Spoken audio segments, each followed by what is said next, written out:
তো আমি রান্নাঘরে চলে আসছি। তো সকালে নাস্তা বানাবো পিঠা, চিতই পিঠা। যেহেতু মাংস তরকারিটা আছে আর কি, এর জন্য পিঠা বানাই দিব। আর ভর্তাও আছে, খাওয়া হয়ে যাবে। তো এখানে গরম গরম চিতই পিঠা।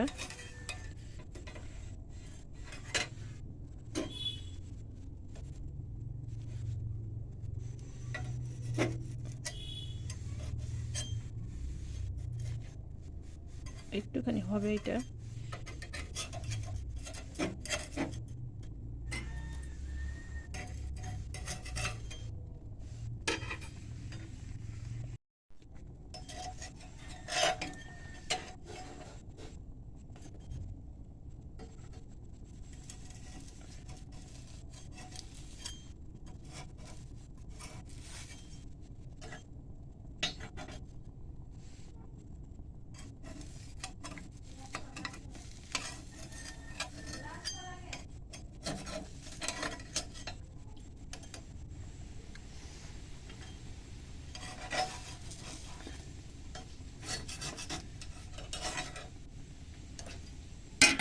তো এটা মুছ আবার দিয়ে নেই।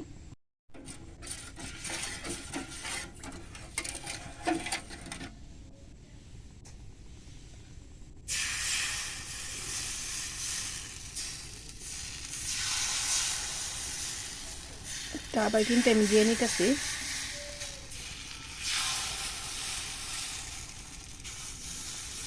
এবার আমি সবগুলো পিঠা বানিয়ে নিব।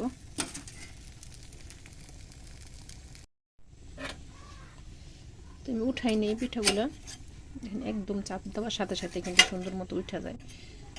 তো মাশাল্লাহ পিঠাগুলো কিন্তু অনেক সুন্দর হয়েছে।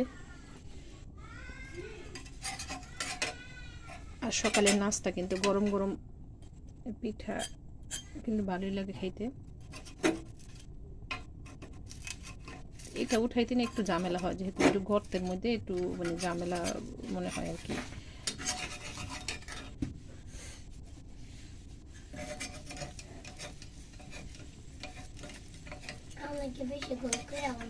গোল করে বানাইতে গোল তো দিয়েছি বাবা, গোলটা উড়াইতে অনেক কষ্ট হয়ে যায়। দেখছো গোলটা উড়ে না, এটা উঠতে চায় না, গোলটা উড়াইতে না অনেক কষ্ট হয়ে যায়। এটা অনেক গর্ত, এটা হ্যাঁ কান দেখে।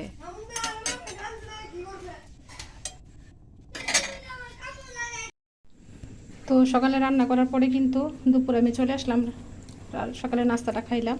তো এখন আজকে আমি বরবটিটা সিদ্ধ করে নিব। একটু তেল ছিল তো এই জন্য এরকম করতে।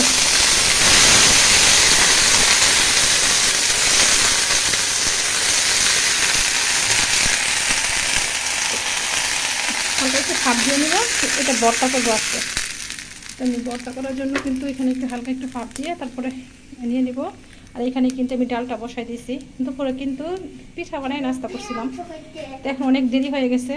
তো ঝটপট আর ডিম ভাজি করবো, ডাল রান্না করবো, বরবটি ভর্তা আর একটা আগে তরকারি ছিল। হ্যাঁ ডিম ভাজি করবো। তো এটা ফাঁপটা দিয়ে নিই, পরে ভাজা পরে ভাজবো, ভাজা তারপরে ভর্তা করবো। না, তো এখানে কিন্তু আমি বরবটিগুলো এই যে বাদ দিয়ে নিচ্ছি, একটা সুন্দর মতো দেখেন হালকা করে বাদ দিয়ে নিচ্ছি।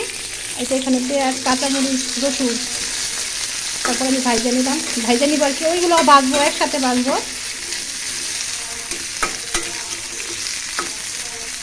আর এখানে যেমন ডালটাও টমেটো দিয়ে দিচ্ছি, খালি একটু ভুজে তারপরে আদাটা দিয়ে দিব।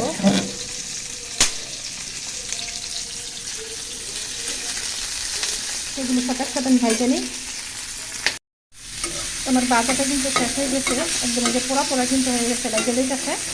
তো এখন নামাইয়ে তারপরে আমি একটু ঠান্ডা হোক হইলে তারপরে পাটায় ভর্তাটা করবো আর কি। পাটায় ভর্তা করলে কিন্তু অনেক স্বাদ হয়, বেরেন্দার চেয়ে বেশি মজা হয়।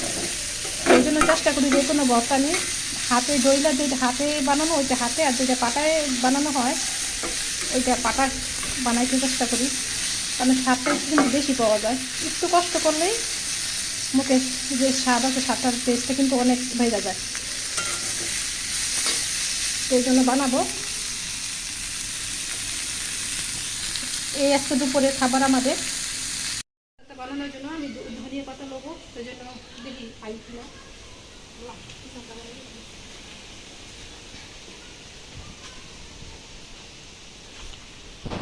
কারণ মাত্র তো ইয়া করছি, তারপর 2টা পাতা দিলে একটু গ্রানটা সুন্দর করব, এই জন্য।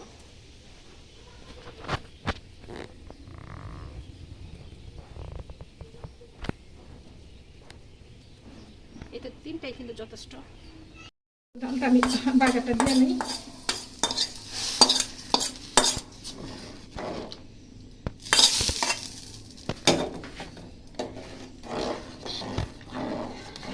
বলো চাইলো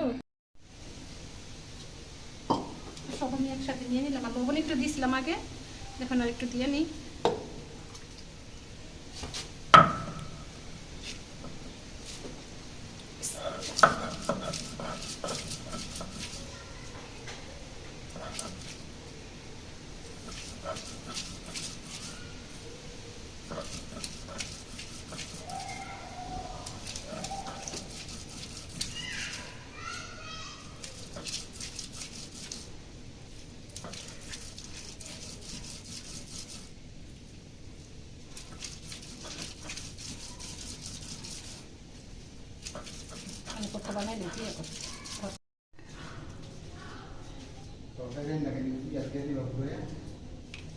মূলা তরকারিটা বয় দাও তাই করে হয়ে যাবে না।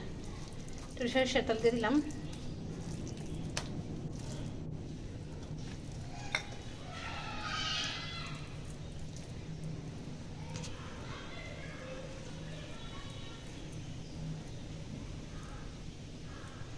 গরম গরম ভাতের সাথে কিন্তু ভর্তাটা খাইতে অনেক মজা লাগে।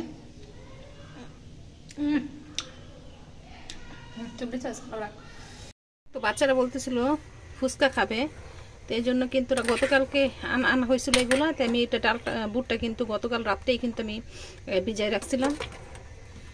রাত্রে না ভিজাইলে তো আর ভিজবে না, তো এই জন্য এখন বিকেলবেলা সিদ্ধ বসাই দিছি। ডাল বুট আর ডিমটা আস্তে আস্তে সুন্দর মতো সিদ্ধ হোক, পরে টকটা শুধু রেডি করে তারপর বানাই দিব।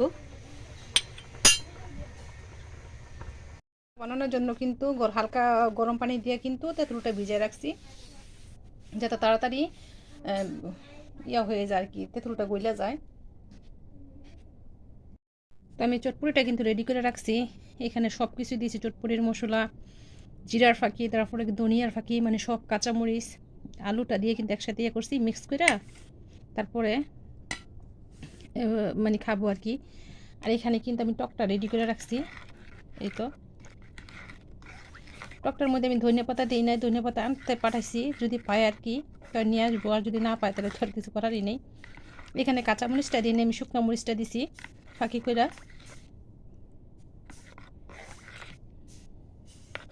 যেহেতু আমার বড় ছেলে টকটা অনেক পছন্দ করে, তার জন্য একটু বেশি করে বানাইছি। আর এখানে মিক্স করব। আমি কিন্তু ডিমটা ইয়া করে রাখছি, ডিমটা শুধু খাওয়ার সময় দিব। তো এখানে মিক্সড যখন খাবো আর কি, তখন একদম মিক্স করে বাচ্চাদের দিব খাইতে।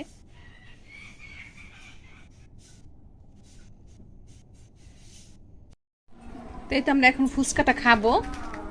আর তসইটা ছিল না, তো রনক যেহেতু বাসায় নেয় ওর জন্য কিছু রাইখা তারপরে এখানে আমরা নিচ্ছি আর কি, আমি আইয়ুব আরব নিছি। এই তো এখানে কিন্তু ঘুমনিটা ইয়াটা রাখছি, পরে কিন্তু ধনিয়া পাতা টানছিল। আর যেহেতু তরটা সইতেছে না, তো খাইয়া নেই। অবশ্য ফুচকা খাওয়ার লোভ মানে সামলাইতেই পারতাছি না। বিসমিল্লাহ।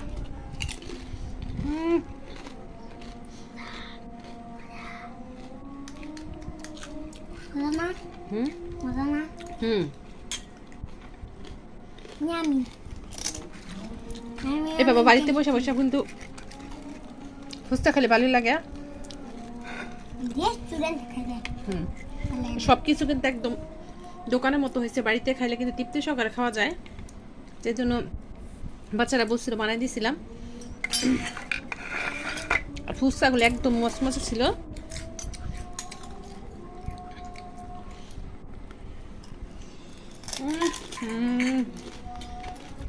সেই স্বাদ। এই স্বাদকে তোমরা খাই নেই।